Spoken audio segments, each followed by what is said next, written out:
1, 2, 3, 4, let's go. It's Heartbeat. It's a fabulous show. Alaska. Hi, Heartbeat Alaska. It's Heartbeat. Alaska. Pull up a chair and enjoy the show. Hear it from Sitka to Barrow. Gather around for Jeanie's show. It's the Aleut, the Indian, and the Eskimo. It's the Aleut, the Indian, and the Eskimo. Welcome one, welcome all. Hello and welcome to Heartbeat Alaska Native News and Native Information. I'm Jeanie Greene. Thank you so much for joining us. Well, today another great program. We travel north to a village called White Mountain, located just east of Nome. White Mountain, yes, it's named after a white mountain. And in White Mountain, this mountain stays white all year round because it's made of limestone. We learned that, and we'll learn much more about White Mountain, the village located up north, right after this. This program was made possible by Coeric Incorporated. Thank you, Coeric, for your generous support. Heartbeat Alaska is brought to you in part by Brown's Electric Lighting Gallery. Thank you, Brown's Electric, for your generous support of Heartbeat Alaska. Heartbeat Alaska is also sponsored by the Norton Sound Economic Development Corporation, serving the fisheries of the Bering Strait region. Heartbeat Alaska is also brought to you by Frontier Flying Service. Thank you, Frontier, for getting Heartbeat Alaska airborne. This program is also brought to you by ASRC Energy Services, a subsidiary of Arctic Slope Regional Corporation. Heartbeat Alaska is also made possible through the support of Norton Sound Health Corporation. The Inupiaq in the White Mountain area historically have been nomadic hunters and fishermen. With the gold rush came missionaries and teachers, bringing with them a new way of life. The strong leaders in White Mountain, though, have kept a steady keel through the many changes of the last 100 years. Leaders like Mayor Roy Agloinga. White Mountain was originally a camp. It was started in the early 1900s, really, when the Gold Rush Company of the Wild Goose Gold Company came and started doing exploring on the river. And eventually, pastors and teachers started coming here to establish schools and churches for people. The original village that people occupied was up the river on the Fish River, near the Council River. So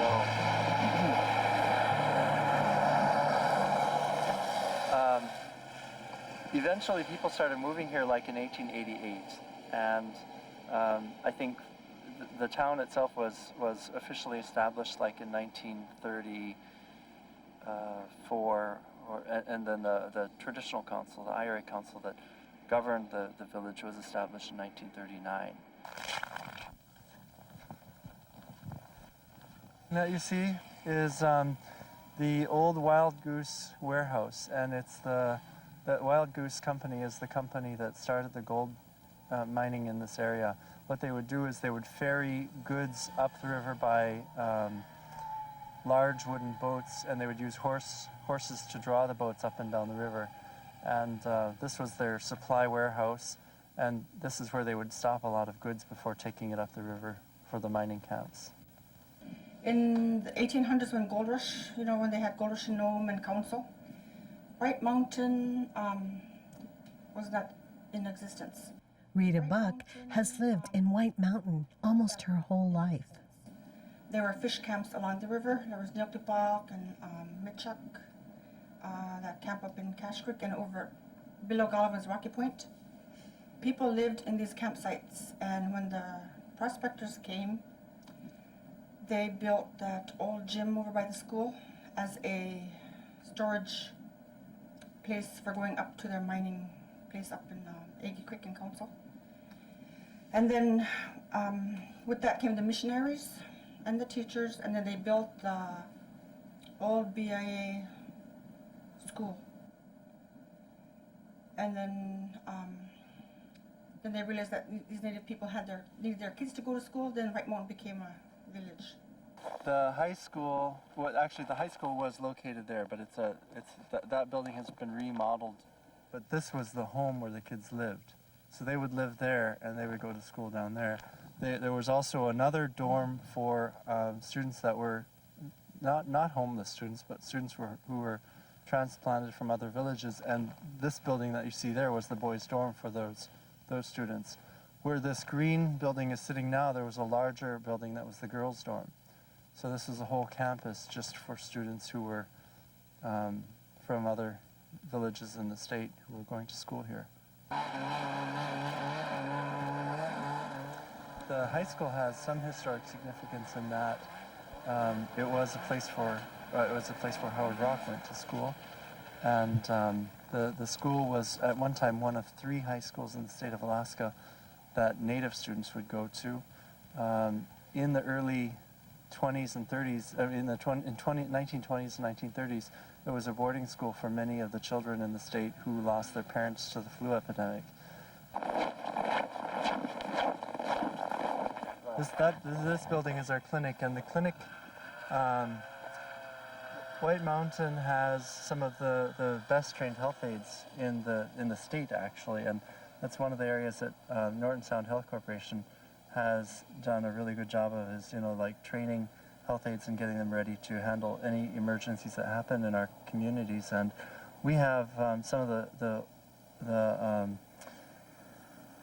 most veteran health aides in the state who are also very good at training and working with people. So we're really fortunate. They've been recognized at the statewide level for their expertise. Right after high school, Rita Buck became a health aide here. She's been doing it ever since. It's my son-in-law's birthday today. For Rita, it's a family tradition. Rita's mother was a health aide here, and now Rita's daughter is a health aide as well. In the 50s, when missionaries and teachers came to White Mountain for the old school, it used to be an old dormitory. It was a BA high school. There was a nurse that came on the big boat, North Star. She used to come and treat patients with TB. And when she was leaving, she taught Lucy Lincoln how to give meds. That was basically the beginning. And then when Lucy thought that she didn't want to do it anymore, they hired my mother to be a health aide. White Mountain is a unique community because it's built on the side of 2 hills, the White Mountain Hill, which is that hill over there, and also it's built on this other hill that we're standing on now, which is the hill that the landing field is on top of.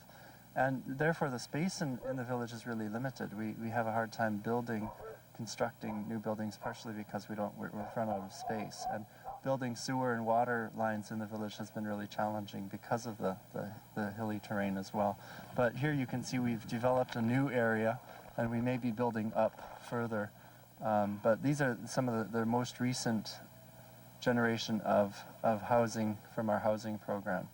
So this is sort of what our newer areas look like. The challenge is always to build enough space between the houses so that people have enough space without going so far that we make it impossible to bring water and sewer services to the houses. Jessie! Hi, Jessie! Roy also takes pride in helping out his community. Roy grew up here, then left to go to school. Moving back and becoming mayor meant looking at his village through different eyes. Much has changed. There was a mill that the community bought early in the 1900s, and all of our buildings, the village would work together to build a house. So there were quite a few houses here until about the 1970s that were in existence, that were log cabin houses. Many of them that were 2-story. They were really, really beautiful. It's only been the last 20 years that we've been getting HUD housing or BIA housing. And so the face of the village has changed in many ways. A lot of the log cabins have either burnt down or have fallen apart. But until then, it was a community that was all constructed of log cabin houses. One of the log buildings still standing is the house that Roy grew up in. At the time that I grew up in that house, it was considered a large house. Of course, now by today's standards in the village, it's small. But at one time, every family here had dog team dogs. In many cases, they had 2 teams, one for the husband and one for the wife. Of course, only within the last maybe 15 years has that changed. We no longer have any dog teams in the village. I think the last dog team sort of finished being a dog team about 10 years ago.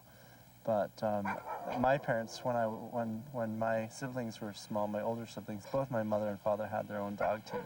Of course, now everybody has a snow machine.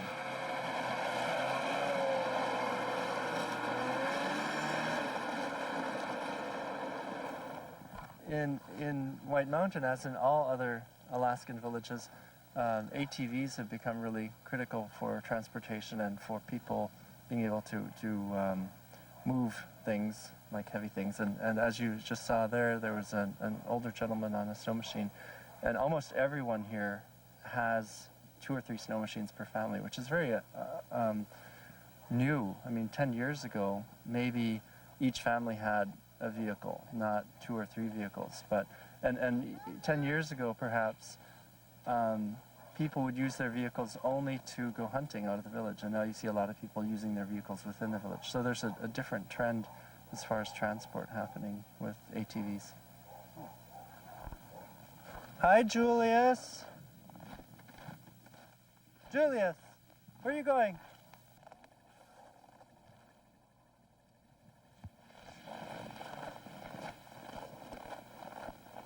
The White Mountain Covenant Church, it's the Swedish Evangelical Covenant Church, was established in White Mountain in the 1930s, and it's been a real force in the community. One of the things that the church was so instrumental at was, building this community and convincing people to live here rather than up the river where their traditional village is.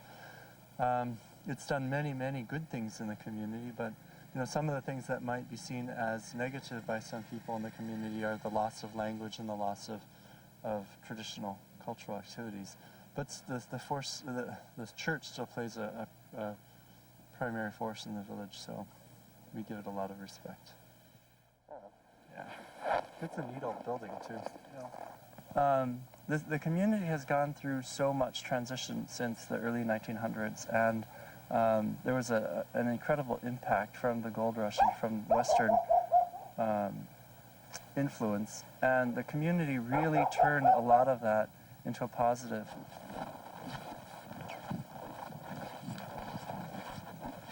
That whole section of town there that you see over there, on all those buildings are the sort of the school and city office and IRA campus, so that's sort of the business center of the village, if you will.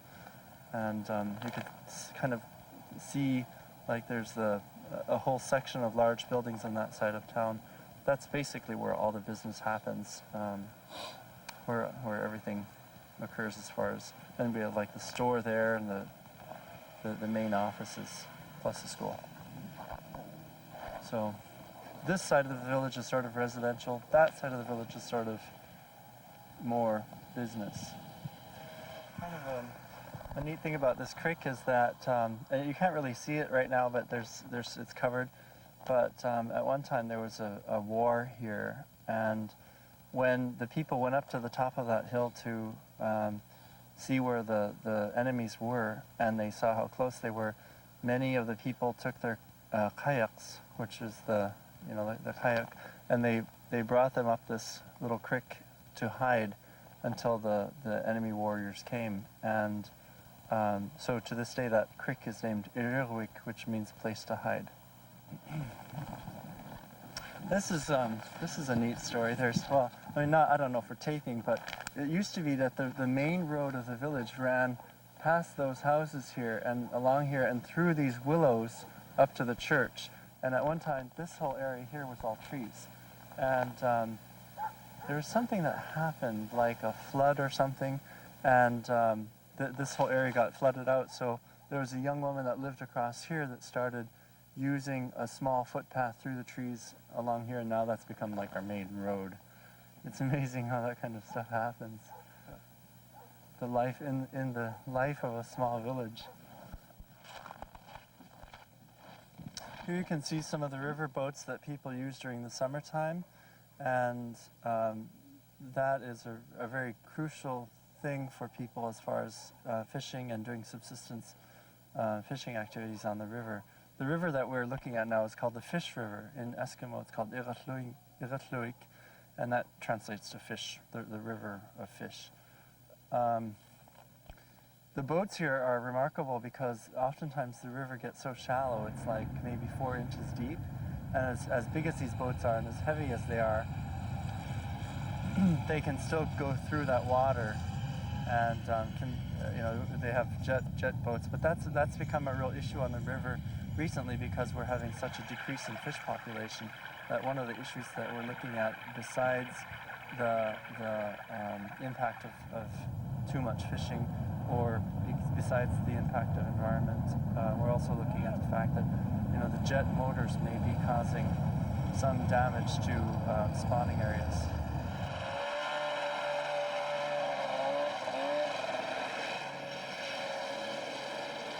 The kids here are really good about listening to laws and ordinances that we've set up, and you almost will never see students riding snow machines or ATVs without a helmet, and that's unusual too. I mean, a lot of communities, people will come here and go, "Your kids all wear helmets." And it's just the community has such a good influence. The parents here are so good with their kids that we have very few problems with our students. I mean, they're just excellent students, they're great people.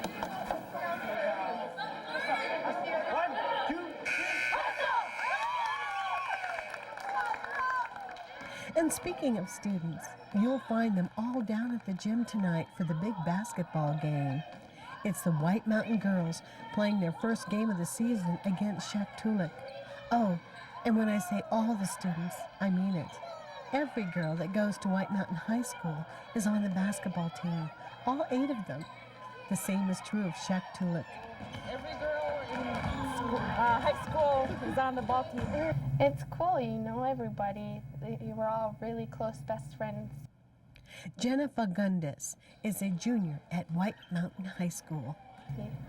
It's hard because some kids don't get as much playing time as others, but it's still fun for all of us. So what happens if a girl doesn't want to be on the team? I'd try to ask those girls to encourage her, try to get her to play. Irving Ashenfelter is the White Mountain girls coach. So she doesn't be left out in high school. There was one of the girls on our team used to be like that when she was a freshman, but the older girls talked her into joining, or they wouldn't have been able to have a team, and since then she's been a really good ball player. She works really hard now. Yeah, pretty much you're gonna be on the team. Agnes Takak coaches the Shaktoolik team. We live in a village, everybody will participate.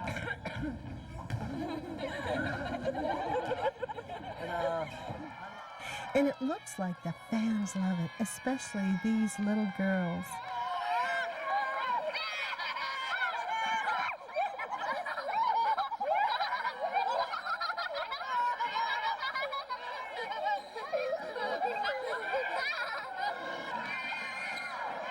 Every weekend there's a different game. There's 15 villages in the district, there's about 8 with ball teams, and they make a schedule to where the team goes a team goes to another village. There's either a mini tournament or that team hosts one game. Like this weekend we hosted Shaktoolik. Next weekend we'll be going to Shaktoolik and playing Golovin, Stebbins, and Shaktoolik for a mini tournament. And the weekend after that we'll be going to Golovin to play the Golovin ladies. It's fun. You have to stay up and work, but it's a one-night trip except for during regionals. It's about a 2 to 3 night trip, and this year it's at Shishmaref, but it's a lot of fun. You get to know all the other community members, all the Shaktoolik girls I know as friends, all of them really close, because all the sports, we meet each other every weekend almost. I went to school here at Waymont High School, graduated in 2001. I'm here working at the new multi-purpose building across town, and maybe a month ago, the principal asked me to coach the girls team down at the high school. And I told him, yeah, I would, just as long as they have practice at 6 o'clock, because that's what time I get off work from the building.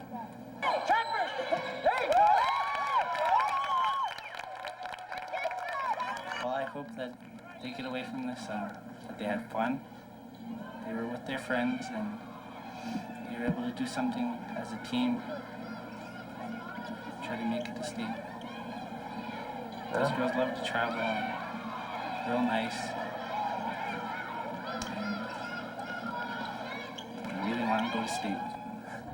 Their friendship, working together, teamwork, being able to know that they can accomplish anything in life to reach their goals. We're going to see everybody at state.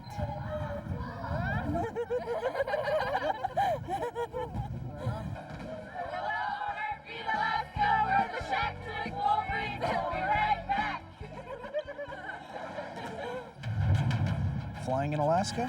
Fly Frontier, the official airline of Heartbeat Alaska. Frontier is expanding again. They've added new routes to Nome, Kotzebue, and the surrounding villages. As you can see, Frontier is now really covering Alaska. So the next time you fly, try Frontier. Frontier offers quick, convenient check-in, low fares, and service direct to many of the villages. Frontier Flying Service is the official airline of Heartbeat Alaska. Make it your official airline too.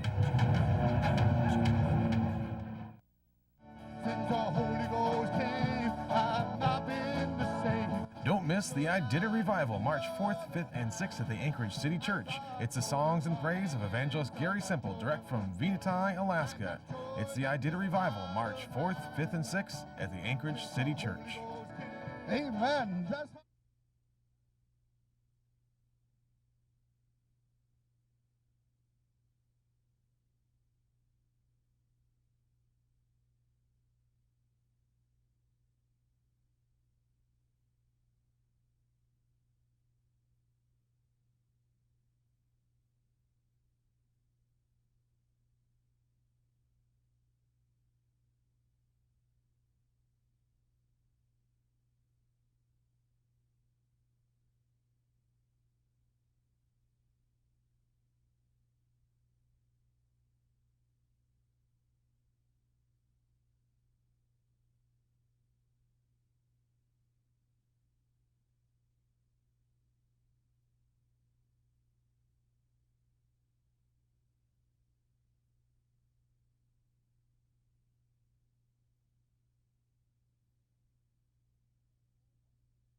One of the biggest challenges of running any village in rural Alaska is getting the money for basic services. With no roads into the village and no dock for the barges, White Mountain is challenged on getting supplies here, but for the people, the future looks good. So what's in the future for White Mountain? Well, these stacks of lumber should tell you something. And that brings up a challenge that faces many of Alaska's villages: how to find funding for basic needs like schools, clinics, and utilities. Think about it this way. For the 250 people in White Mountain to afford the new $1.4 million clinic, every man, woman, and child would have to pay over $6,000 in taxes. That's where Dorothy Barr comes in. She brings in grant money for White Mountain. The clinic total cost of the construction is $1,392,65, and of that, 80% has been funded by Denali Commission, and the city has to come up with 20%. One of the things that's really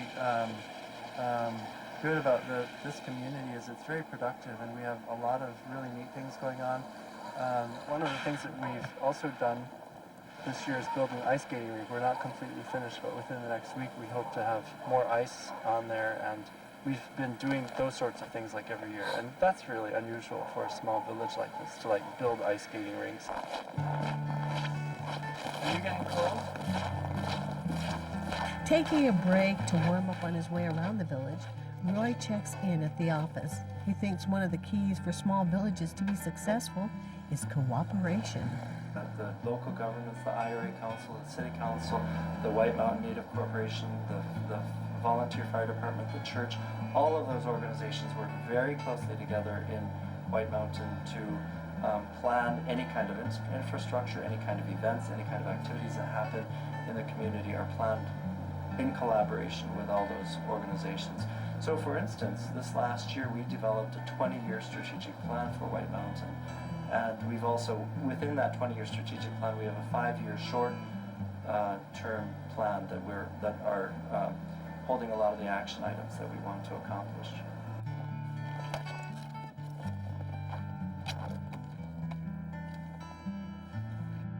Hi.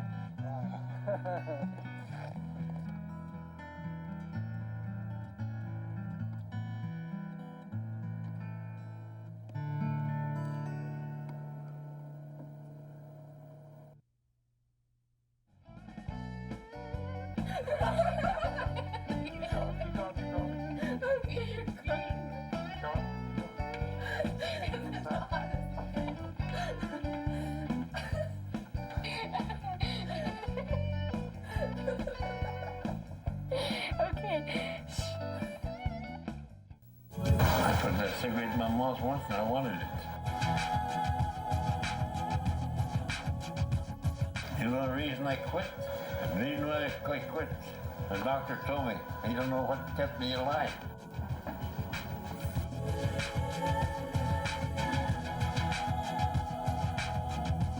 Make up your mind you're going to quit. That's what I did. I hope other people can do the same thing. For generations, the Inupiaq Eskimos of Nunivak Island have maintained the finest herd of reindeer anywhere in the world. The flavor and nutrition of these magnificent free-range deer is unmatched and is now available in commercial USDA-inspected lots. This is the only official outlet for authentic Nunivak reindeer meat. For more information or to place an order, contact Nunivak Reindeer and Seafood Products, Box 42, Macoriac, Alaska 99630, or call 907-827-8015. Supplies are limited.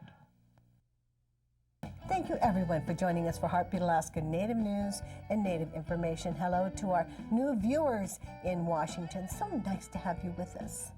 I'd like to thank you, Tom and BJ Gray in White Mountain, for your hospitality. And thank you, of course, Mayor Roy. God bless every single one of you. And we'll see you again next week for more Heartbeat Alaska. So strong, thousands of years of us getting along. Hear that heartbeat.